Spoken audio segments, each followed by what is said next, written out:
क्या, थोड़ा और उसको एलाबरेट करो। गोदावरी, आपको सुनना नहीं है, सिर्फ बोलना है। हाँ। इंटरैक्टिव सेशन है। जैसे उनको जो क्वालिटीज चाहिए, अगर हम में वो इनहिबिट है तो may be they choose okay, मतलब उनसे मैचिंग सोल्स वो चाहेगी। मैचिंग तो सोल्स। जैसे शिवाजी महाराज की आत्मा, विवेकानंद की आत्मा अगर आपके घर में आना चाहिए, ऐसा आपको लगता है, तो आपको उनका वैसा पेरेंटिंग आपका होना चाहिए, आप वैसे कैपेबल होने चाहिए, आप वैसे, अगर वो महान है तो आप उनसे सुपर महान होने चाहिए, क्योंकि you are a mother. Yes. क्योंकि वो आपसे सीखने वाले हैं। तो अगर वो महान है तो आपको उनसे 1.5 गुना या 2 गुना महान होना पड़ेगा ना। आप वैसे होंगे तो ही वो आपको चूज करेंगे, क्योंकि वो ऑलरेडी इलेवेटेड सोल्स है, और उनको अपना बचा हुआ पर्पस पूरा करना है लाइफ का। अब उनको जैसे हमने देखा हुआ है, तो उनका पर्पस तो बहुत ग्रेट था। तो फिर वो तो अकेले कितनों को हावी होते थे, तो अगर वो आपके लाइफ में आ रहे हैं या वो आपके पास अपना पर्पस पूरा करने के लिए आ रहे हैं, तो आपको वैसा डिवाइन मदर बनना पड़ेगा। If you want to hold a divine baby, you must be a divine mother first.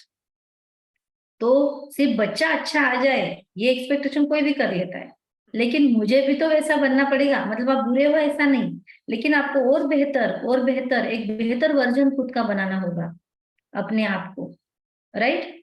तो जब डिवाइन मदर है तो डिवाइन बेबी उनके लाइफ में आएगा। लेकिन मदर चाहे कि बस मेरा बेबी डिवाइन हो, मैं रहूं ना रहूं कोई इतनी बड़ी बात नहीं है, तो नॉट, ये काम नहीं चलेगा। हाँ। ध्यान में आ रहा है? तो इसीलिए अगर बच्चा चाहते हो आप डिवाइन, तो फिर mother must be divine too, मतलब वो दोनों तरफ फिर विन विन सिचुएशन होगी।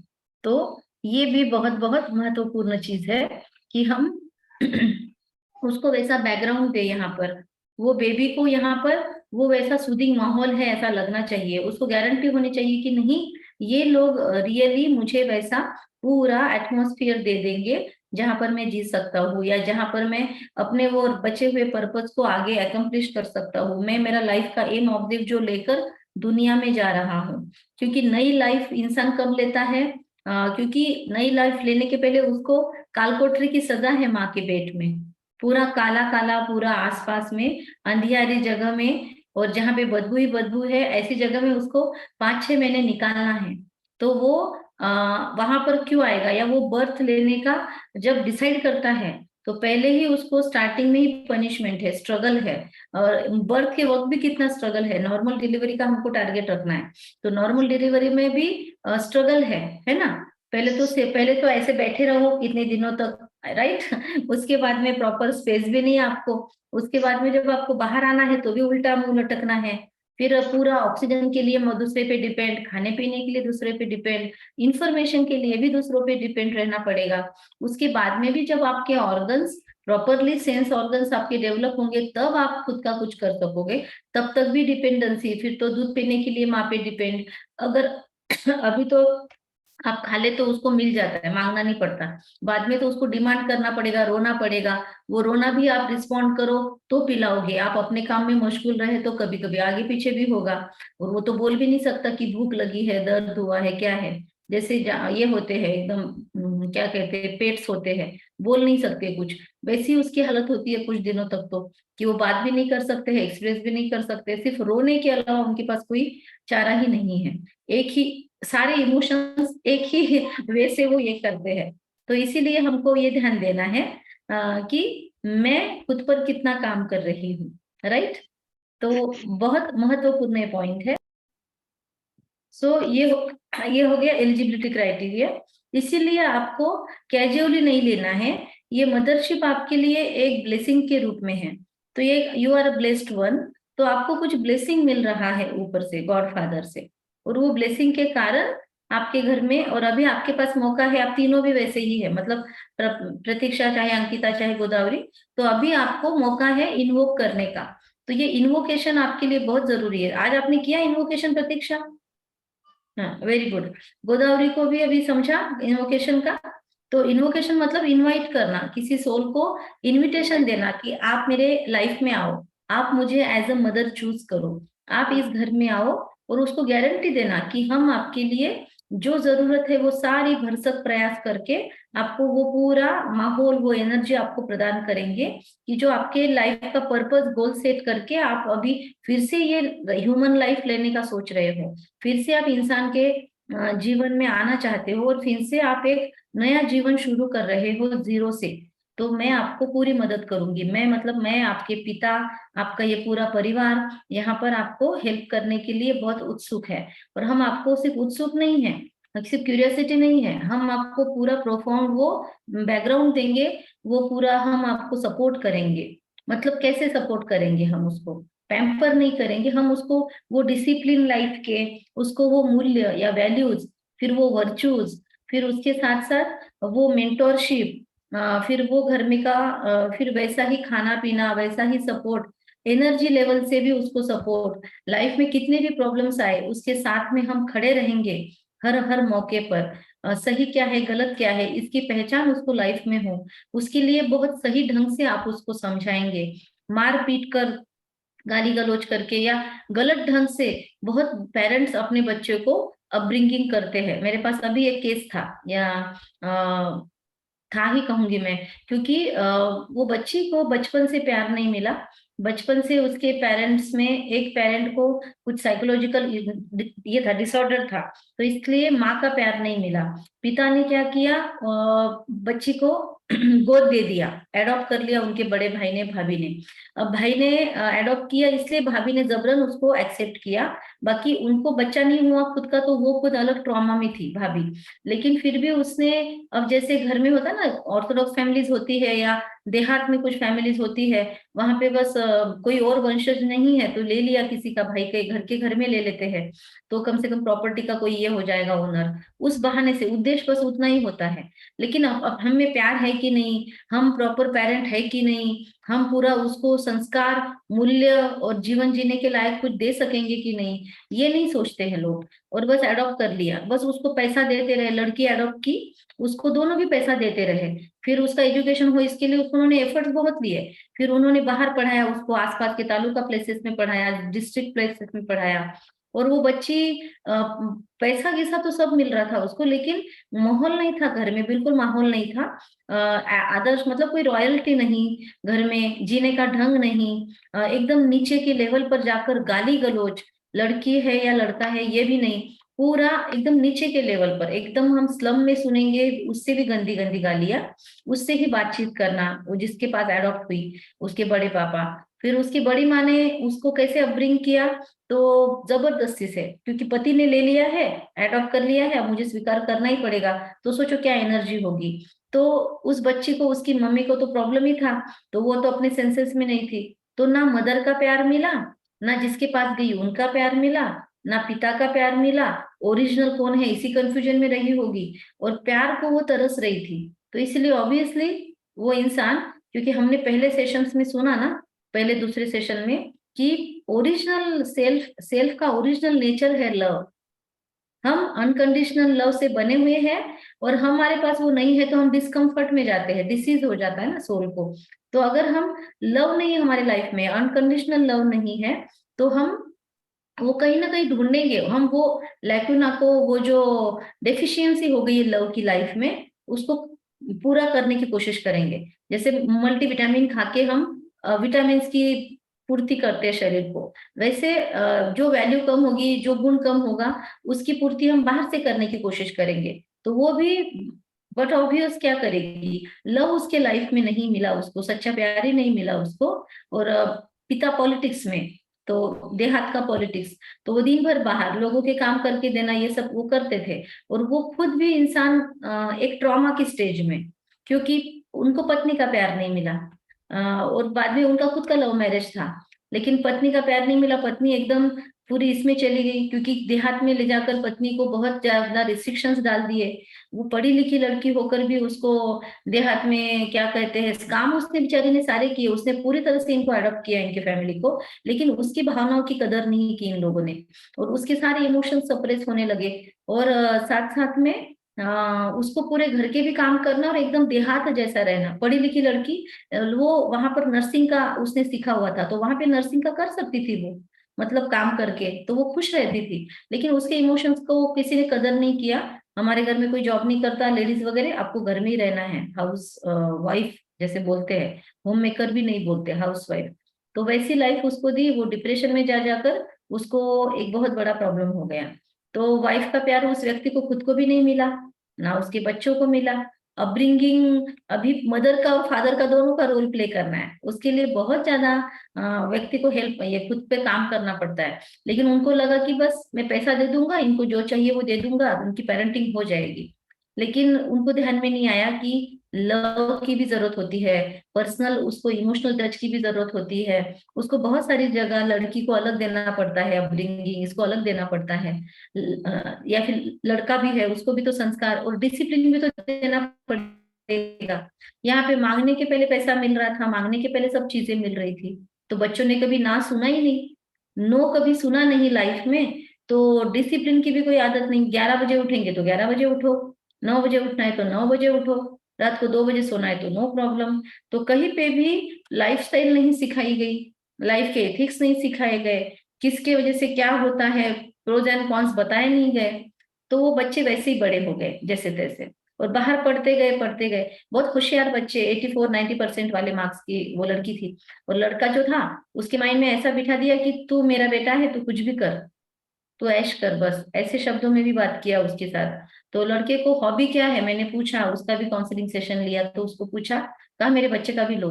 तो उसको पूछा तो आपका क्या हॉबी है, तो क्या बताया होगा उसने, मैडम बाइक चलाना मेरी हॉबी है। नहीं नहीं, बाइक चलाना।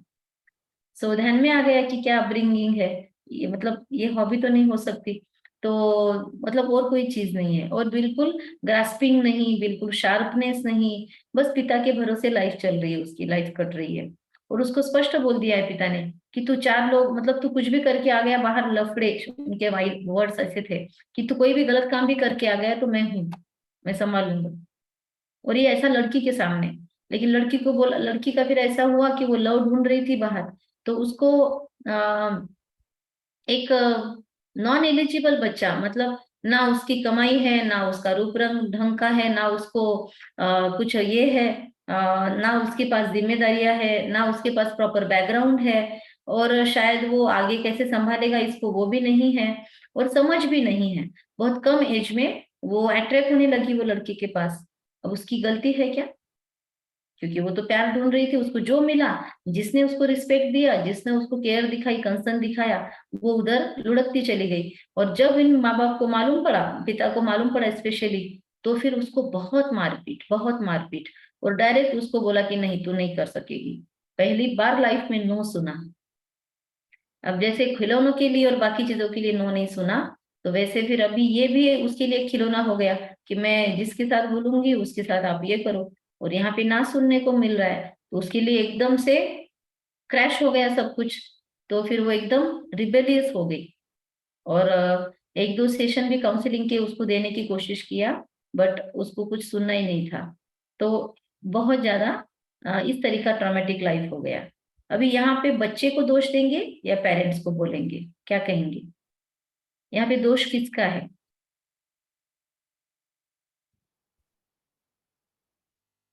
माइक ऑन करके बताओ आप लोग। अपब्रिंगिंग का दोष है ना? क्योंकि इसीलिए कहीं ना कहीं बच्चों को हर चीज तुरंत नहीं मिलेगी, कुछ चीजों के लिए हमको कुछ एफर्ट्स भी लेने पड़ेंगे, कभी कभी कुछ स्ट्रगल भी करना पड़ेगा। और हर चीज चाहिए तुरंत मिली जाएगी, नॉट नेसेसरीली।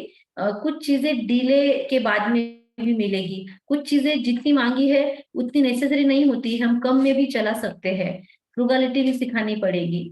तो वही बच्चे बहुत ज्यादा डेवलप कर सकते हैं खुद को, और बहुत ज्यादा लाइफ के साथ, लाइफ में कुछ भी ट्रेजेडीज आए, चाहे पेरेंट्स, क्या आप 24/7 उनके साथ रह सकते हो? ठीक है, अभी रह लोगे, छोटा है बच्चा तब तक, जब तक वो आप पे डिपेंड है। थोड़ा बड़ा होने के बाद वो स्कूल जाने लगेगा, जो भी है, क्या हर टाइम उसके साथ आप वॉचडॉग जैसे घूमोगे?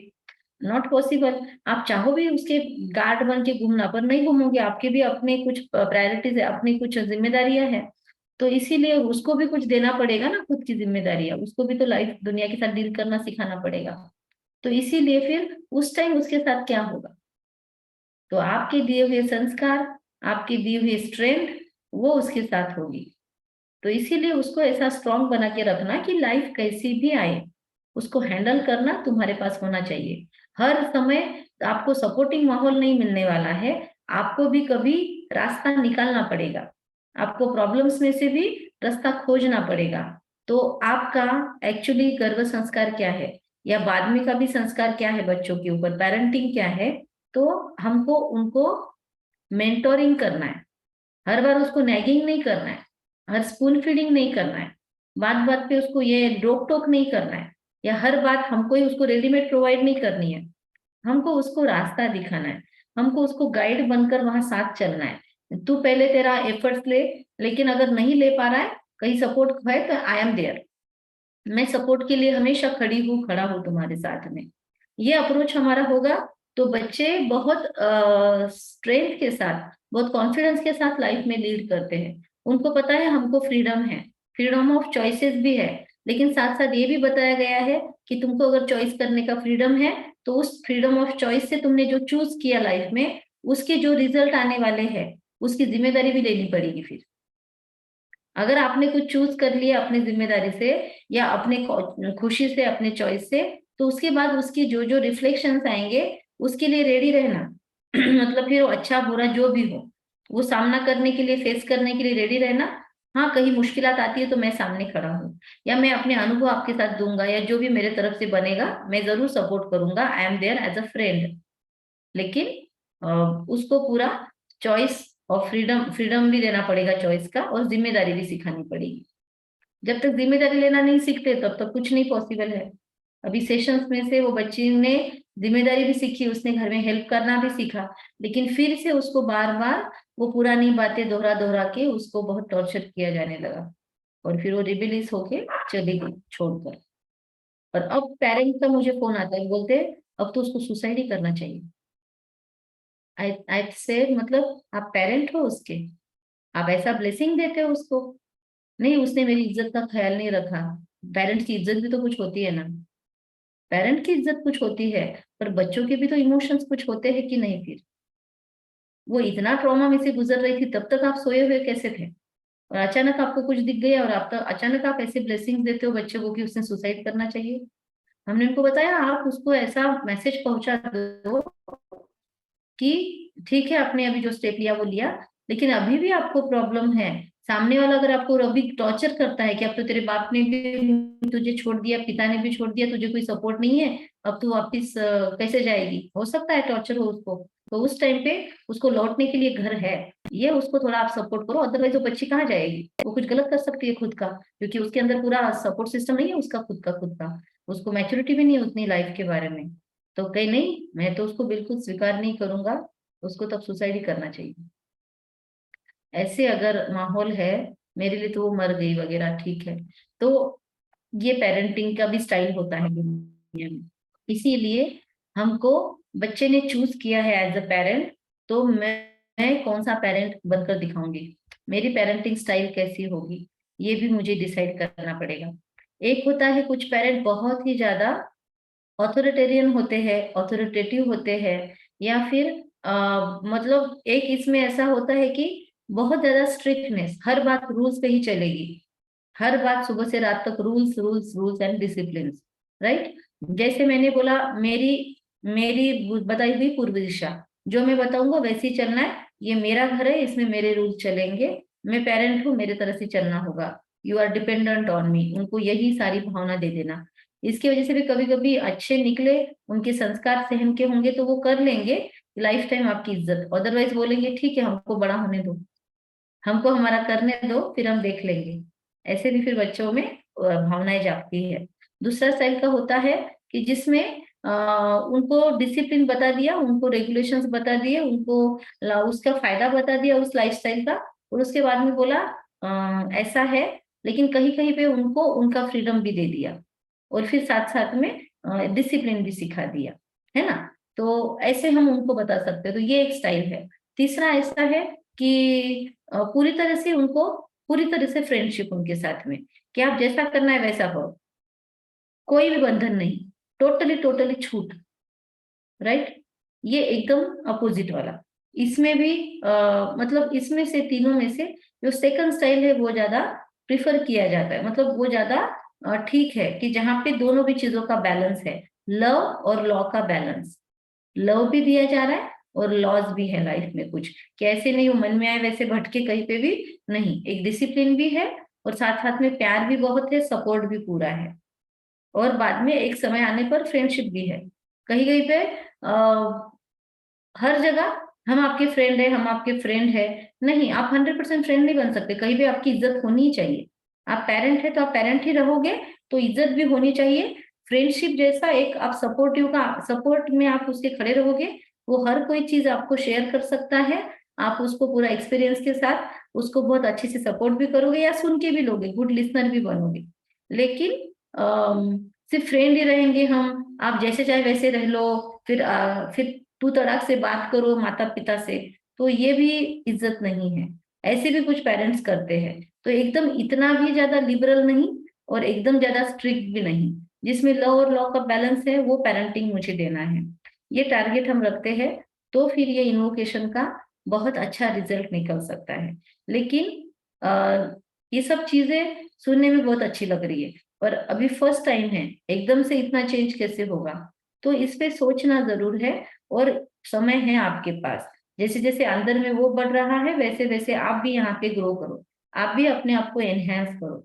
इसीलिए तो ये मदरशिप बहुत ज्यादा आपके लिए ब्लेसिंग है, जितना जल्दी आप शुरू करते हो गर्भ संस्कार वो अच्छा है, क्योंकि ये सिर्फ बच्चे के लिए नहीं, आपके लिए कितना, क्या कहेंगे उसको, एक ब्लिस के रूप में आपके लाइफ में आया है कि आपका खुद का ग्रोथ हो रहा है, टाइम मिल रहा है आपको बच्चों को संस्कार देने के लिए, पर उसके साथ साथ आप खुद को भी फिर से गर्भ संस्कार, आपका कुछ बच गया होगा मम्मी के वोम में, तो आप भी खुद को खुद के भी पेरेंट बन रहे हो, आप खुद को भी गर्भ संस्कार दे रहे हो, खुद के भी कुछ ट्रॉमाज है उसको हील कर रहे हो। वो इसमें आप ये भी प्रोसेस होता है कि आपके मदर के वोम में आपको कुछ ट्रॉमास हुए हैं, या आप जब मम्मी के गोद में थे आपके पेट में थे, तब मम्मी के साथ आपके आपके मदर के साथ कुछ इश्यूज हुए हैं, या उनको प्रॉपर नहीं मिला माहौल उनके घर में, या उनकी सास ने उनकी माता ने या जो भी उनका माहौल होगा उनको वैसा मिला कि नहीं पता नहीं, उस टाइम पे वो पेन में थे, स्ट्रेस में थे जनरली। फर्स्ट जब बच्चा होता है तब ज्यादा होता है, क्योंकि क्यूरियोसिटी होती है सबको, और जो बच्चा हैंडल कर रहा होता है उसके लिए एकदम फर्स्ट फर्स्ट होता है सब कुछ। फर्स्ट टाइम तो पहली बात तो अपने माता पिता का घर छोड़ के नए घर में गए हुए होते हैं, फिर वहां पे लोगों की एक्सपेक्टेशंस होती है, इंडियन कल्चर में तो होता ही है, फिर वहां पे सबका एक्सपेक्टेशंस होते हैं, फिर उसके बीच में गर्भधारणा हो जाती है, प्लान हो या अनप्लान हो जो भी है। फिर गर्भधारणा होने के बाद कभी कभी कुछ ना कुछ लोग बोल ही देते हैं लड़का चाहिए या ये चाहिए, तो उनकी और एक्सपेक्टेशंस है ना, फिर वो बहुत अच्छा चाहिए वॉट एवर, और फिर बहुत अच्छे से फिर और डर लगता है मैं इनकी अपेक्षाओं पे खरा उतर सकूंगी कि नहीं, ये सब लोग इतना एक्सपेक्ट कर रहे हैं, तो एक आदर्श बहू बनने का नशा चढ़ा हुआ होता है, तो फिर मैं ये सब ढंग से कर लूंगी क्या, और साथ साथ में घर के भी कामकाज होते हैं और बच्चा भी होता है, वो शारीरिक अलग होती है बातें, कि फिजिकल लेवल पे बहुत कुछ सहन करना पड़ता है, बहुत कुछ बॉडी में चेंजेस होते हैं, एक जीवात्मा को ही पूरा संभालना है पेट में, जिस पेट में अभी तक सिर्फ खाना पीना ही होता था, अभी उसमें और एक ये भी रहने वाला है, और उसके लिए बाकायदा घर बन रहा है आपका घर, आपका शरीर, तो उसके लिए भी बॉडी जगह बना रही है, तो स्ट्रेचिंग होता है, वो फिजिकल पेन भी होते हैं, कुछ नए नए चीजें भी होती है, हार्मोनल बैलेंस या इम्बैलेंस भी होता है, तो हार्मोनल चेंजेस भी सहन करने पड़ते हैं, साथ साथ घर में इतने सारे रिश्ते हैं उनके एक्सपेक्टेशंस पे भी खरा उतरने की जद्दोजहद चल रही होती है, तो वो मदर जो है वो बहुत सारी चीजों को फेस कर रही है एक साथ, और फिर उस दौरान उसको अपना स्ट्रेस भी नहीं आना चाहिए, इसलिए बहुत ज्यादा खुद पे इमोशनली और स्पिरिचुअली काम करने की जरूरत है, क्योंकि स्पिरिचुअलिटी ही ऐसे वक्त में आपको मदद करती है। उस टाइम मेडिटेशन आपको बहुत सपोर्ट करता है, उस टाइम आप जितना खुद को स्ट्रेस फ्री रख सको उतना आपके लिए बेहतर है, तो आप अच्छे सॉल्यूशंस निकाल सकते हो उस टाइम। स्पिरिचुअल मतलब जो सेइंग्स है या स्पिरिचुअलिटी के जो एथिक्स है, या बहुत सारी चीजें जो खुद को कूल डाउन रखने के लिए, काम रखने के लिए है, वो ट्रिक्स अगर आप यूज करते हो उस टाइम, आप खुद को मोटिवेट करते हो, रिप्रोग्रामिंग करते हो खुद को उस टाइम पे आप यस मैं कर लो, मैं कर सकती हूँ, या एफर्मेशन की प्रैक्टिस करते हो, तो वो चीज आपको उन स्ट्रेस में से, उस ट्रॉमेटिक इवेंट में से इजीली बाहर निकाल सकता है, या आपको सिचुएशंस में भी कूल एंड काम और बच्चे के लिए भी अच्छा बनाकर, अच्छा पैरेंट बनाकर आपको रख सकता है। तो इसके लिए आपको डेली में अपना एक चार्ट मेंटेन करना है। इमोशनल लेवल का चार्ट, फूड का चार्ट तो आप रखते हो कि जो आपको डॉक्टर ने डाइट बताया है, न्यूट्रिशंस डाइट या फ्रूट या जो भी है आपका शेड्यूल बनाकर दिया हुआ, तो वो आप प्रॉपर फॉलो कर रहे हो कि नहीं। उसके साथ साथ उस न्यूट्रिशन पे आपका ध्यान है कि बच्चा अच्छे से डेवलप हो, प्रॉपर डेवलपमेंट हो, उसका अंदर ग्रोथ अच्छी हो, उसकी फिजिकल बॉडी की ग्रोथ अच्छी हो, उसका ब्रेन अच्छा डेवलप हो। तो इसके लिए आप पूरा मेहनत कर रहे हो।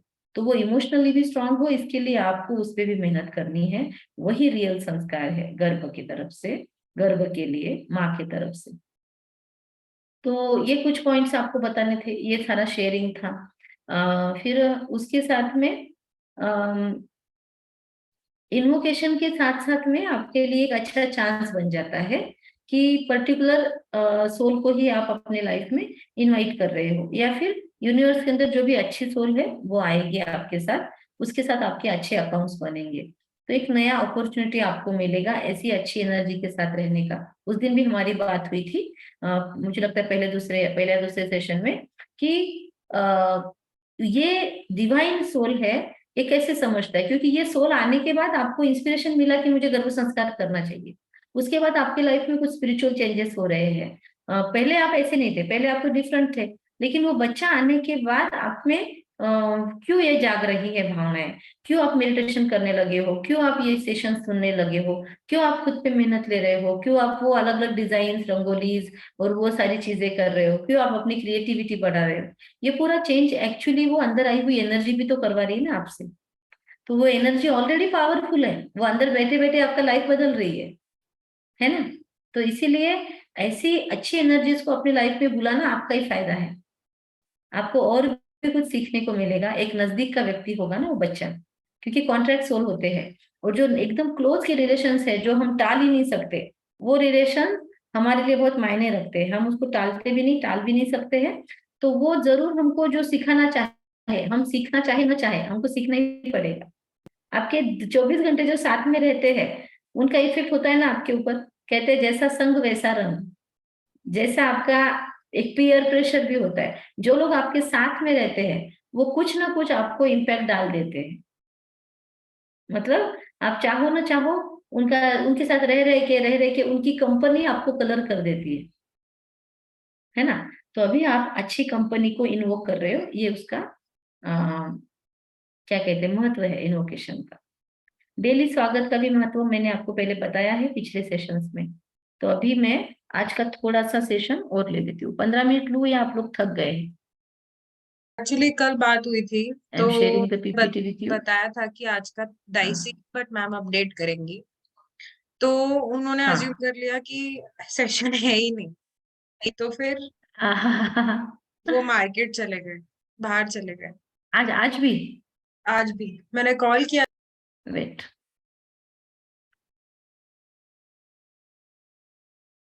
ठीक है, स्क्रीन विजिबल है ना आपको? Yes ma'am. So healthy wealthy happy baby हमको चाहिए, राइट? इस प्रोग्राम से ये हमारा इंटेंशन है। तो अभी क्या बोलता है बेबी आपको कि if I am happy I can make the world happy and a better place to live. लेकिन मैं हैप्पी कब रहूंगा, है ना? तो मेरे हैप्पी रहने के लिए आपको make mind a positive team. Team शब्द याद रखना, TEAM।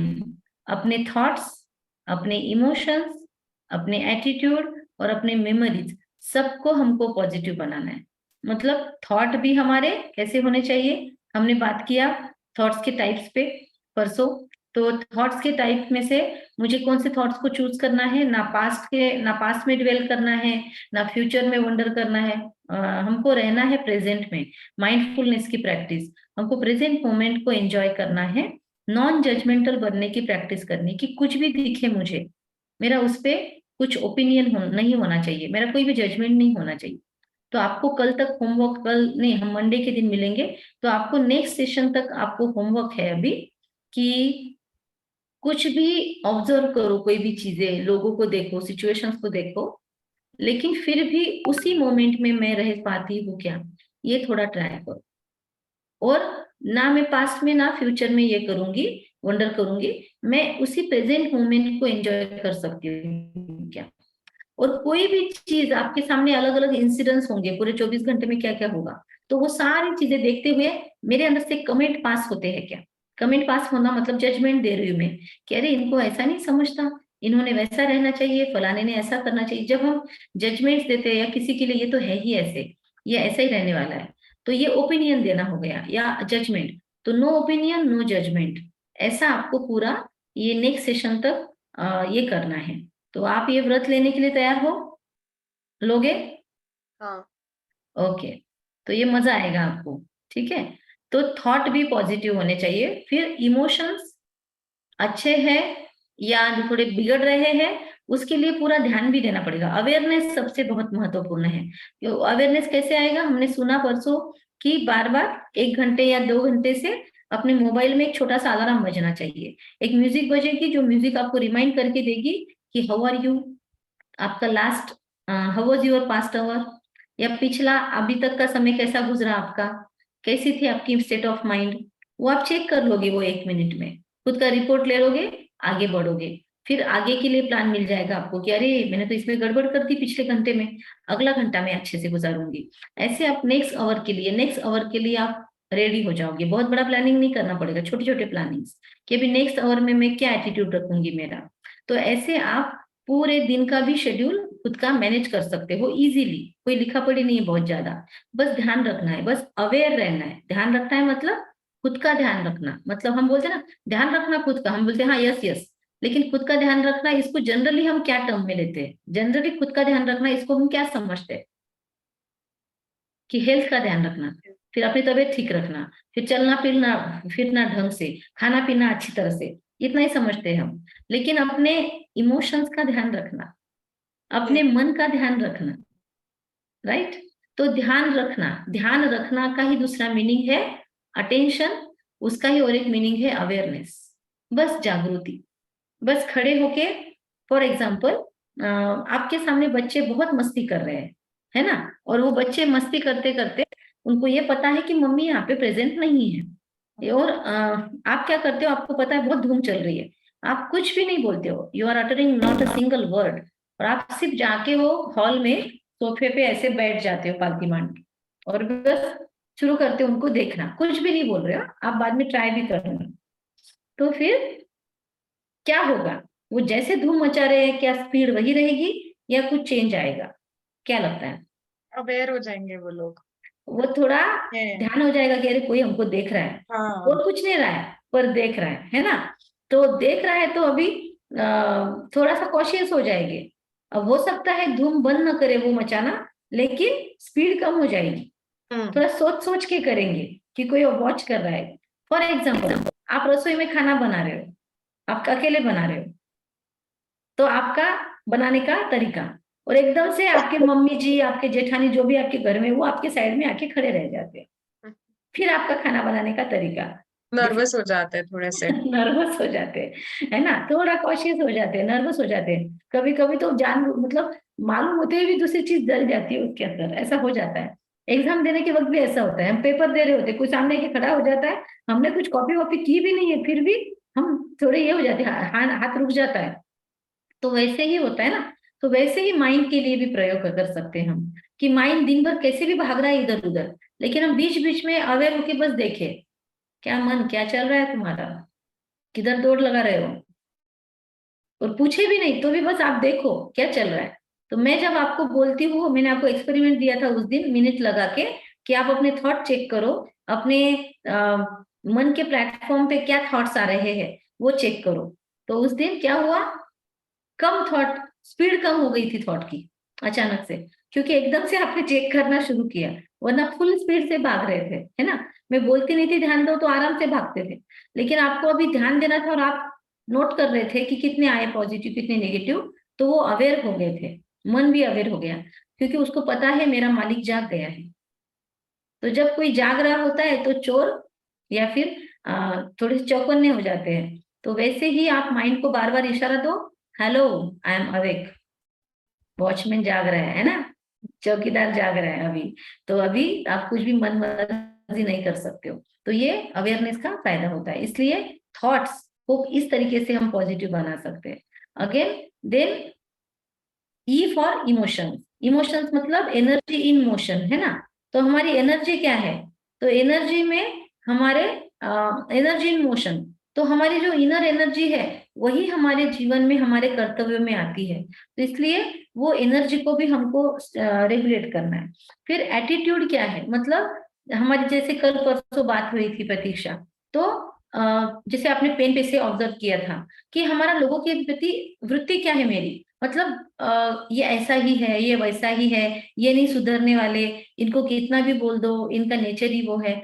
मतलब किसी के लिए एक बिलीफ बना के रखना और सोचना लाइफ लॉन्ग यही चलेगा। अब वो व्यक्ति भी हो सकता है खुद पे काम कर रहा हो, या हो सकता है वो भी लड़ाई लड़ रहा हो खुद की, या हो सकता है वो ट्राई कर रहा है पर उसके एफर्ट्स उसके हिसाब से बहुत है, लेकिन प्रॉपर वो चीज को बदलने के हिसाब से कम पड़ रहे हैं, और उसको लग रहा है मैं 100% लगा रहा हूँ। हर एक की 100% अलग अलग कैपेसिटी होती है। किसी के लिए 35% भी 100% है, क्योंकि वो इतना ही कर सकता था, वो बहुत मेहनत कर करके 35% लाया है, उसके लिए तो वो मेरिट जैसा है। और कोई बहुत मेहनत करके 98 आया तो भी मन मुंह उतार के बैठ जाता है, क्योंकि उसको मालूम है 99% की कैपेसिटी है मेरी। तो हर एक की कैपेसिटी उसके हिसाब से फुलेस्ट है, पर हम उसको कैटेगराइज कर देते हैं अपने माइंड से कि अरे ये तो 35% वाला है, ये तो 75% वाला है, ये तो ये इस ग्रेड का है।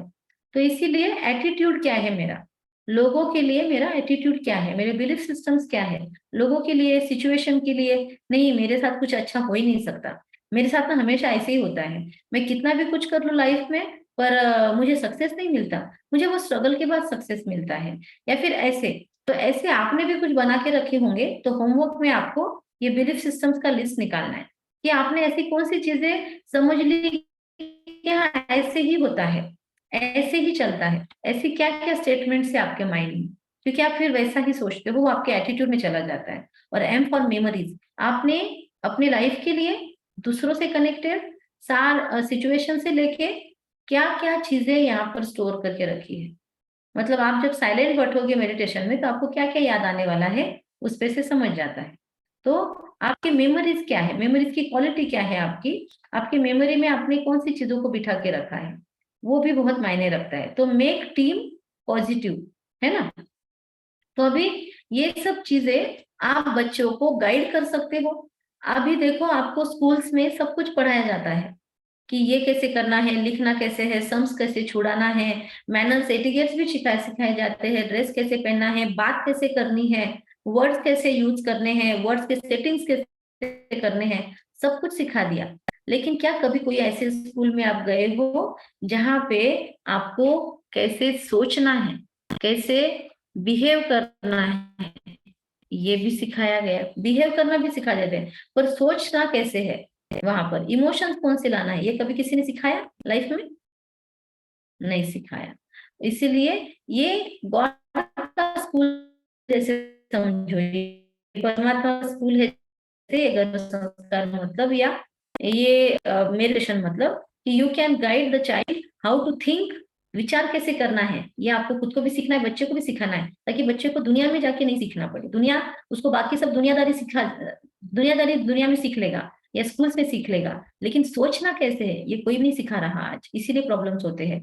इसीलिए एक ना बच्चे सहन नहीं कर पाते हैं, इसीलिए 99 की जगह 95 पॉइंट कुछ आ गए मार्क्स या 98 मार्क आ गए परसेंट, तो भी बच्चे सुसाइड कर रहे हैं, क्योंकि सोचना कैसे है यही नहीं पता है, किसी ने सिखाया नहीं कभी, है ना। तो थिंक कैसे करना है, फील कैसे करना है, छोटी छोटी बातों पे डिप्रेस फील करना, छोटी छोटी बातों पे मेरा दिल टूट गया, है ना। और कितना ब्रेकअप होने की वजह से बच्चे आजकल क्या क्या कर रहे हैं, तो मेरे नहीं हो सकती तो और किसी की नहीं हो सकती, कितने सारे ऐसे अटैक्स हो रहे हैं एक दूसरे पर, कितने सारे यंगस्टर्स में प्रॉब्लम्स हो रहे हैं आज।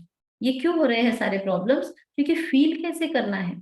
अरे ठीक है किसी एक ने रिजेक्ट कर दिया, तो क्या वो अकेला था इस दुनिया में प्लेनेट पे आपके लिए, और भी ऑप्शंस है दुनिया में, लेकिन रिजेक्शन सहन नहीं कर पा रहे क्योंकि फीलिंग क्या करनी है यही नहीं सिखा पा रहे कोई। तो हमको हमारे बच्चे को ये सिखाना है, बिहेव कैसे बिहेव करना है, बर्ताव कैसे करना है सामने वाले से पूरे एम्पैथी के साथ, वो हमको उसको सिखा सकते हैं। और कैसे बनना है लाइफ में, कैसे बनना है, फॉर एग्जाम्पल आप अभी बच्चे को ऐसा दिखा सकते हो कि बच्चे आपको अपने बच्चे को आप ड्रीम करना सिखा सकते हो, सपना देखना सिखा सकते हो, है ना। और बच्चे को बोल सकते हो कि आप इस दुनिया में ये बन सकते हो या ऐसा ऐसा कर सकते हो। तो बच्चे को आप इस दुनिया में क्यों आ रहा है बच्चा, ये आप उसको पूरी तरीके से उसके लाइफ के पर्पस के साथ सेटिंग करके सिखा सकते हो। तो आई थिंक आज के लिए इतना काफी कुछ है, हमने बहुत कुछ लिया है आज। मुझे बस एक दो चीजें आपको दिखानी थी, वो मैं आपको फास्ट में दिखाती हूँ। एक मिनट।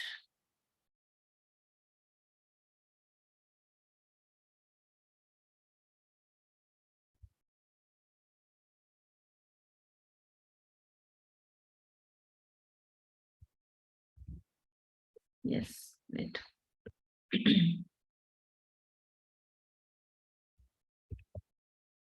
या जैसे अगर पेट में बेबी है तो फिर उस बेबी को हम ये सिखा सकते हैं कि आप एक सेकंड, कि उसको हम उसके लाइफ के रोल मॉडल्स दिखा सकते हैं। उसको अपने लाइफ में किसको अपना रोल मॉडल बनाना है, ये हम दिखा सकते हैं। तो वो रोल मॉडल उसके लाइफ में कौन कौन हो सकते हैं, जो अच्छे अच्छे पर्सन दुनिया में होके गए। अगर लड़की है पेट में तो हम उसको उसके रोल मॉडल्स को सिखा सकते हैं कि आप इनकी तरह बन सकते हो। अगर कोई मेल है तो उनको हम उनके हिसाब से, पर अपने को पता नहीं ये मेल है फीमेल है, हमको टेस्ट भी नहीं करना है, तो हमको उसको दोनों के वैल्यूज बता देने हैं कि आपको इनकी तरह बनना है। अभी लड़का हो लड़की हो, वैल्यूज तो दोनों के अंदर आ सकते हैं ना, दोनों भी। तो इसके लिए हमको वो डरने की बात नहीं है।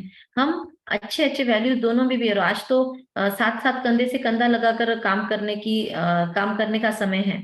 तो ऐसा नहीं कि लड़कों में ही यही वैल्यू है और लड़की में ही यही वैल्यू है, नॉट नेसेसरीली। तो हम दोनों को भी सारे जीवन मूल्य क्या है और वो आपके अंदर हो, ये सिखा सकते हैं, वो हम उनको टीच कर सकते हैं।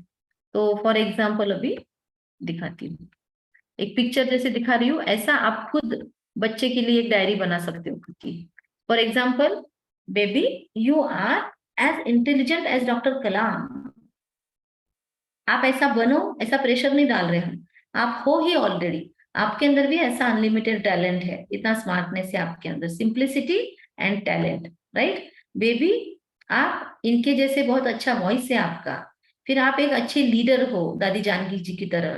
फिर ये जो लीडर है जो पॉलिटिक्स में है, तो इनकी तरह से आप बहुत सक्सेसफुल हो। आप एक बहुत अच्छे स्पोर्ट्स पर्सन हो, आपके अंदर बहुत स्पोर्टिवनेस है, आपके अंदर बहुत करेज है। ऐसी चीजें एक एक का पिक्चर दिखा दिखा कर आप उसको मोटिवेट कर सकते हो। अगर आपके माइंड में कोई अच्छा फेस है जिसको देखकर आप सौंदर्य की परिभाषा बता सकते हो, तो आप उसको बोल सकते हो कि आप इनसे भी ज्यादा खूबसूरत हो। आपका मन खूबसूरत है तो आपका शरीर ऑटोमेटिक खूबसूरत हो जाता है। आपकी शरीर की खूबसूरती आपके जीवन को तय नहीं करती, आपका स्किन का टेक्सचर जीवन को तय नहीं करता, आपकी वैल्यू डिसाइड नहीं करता।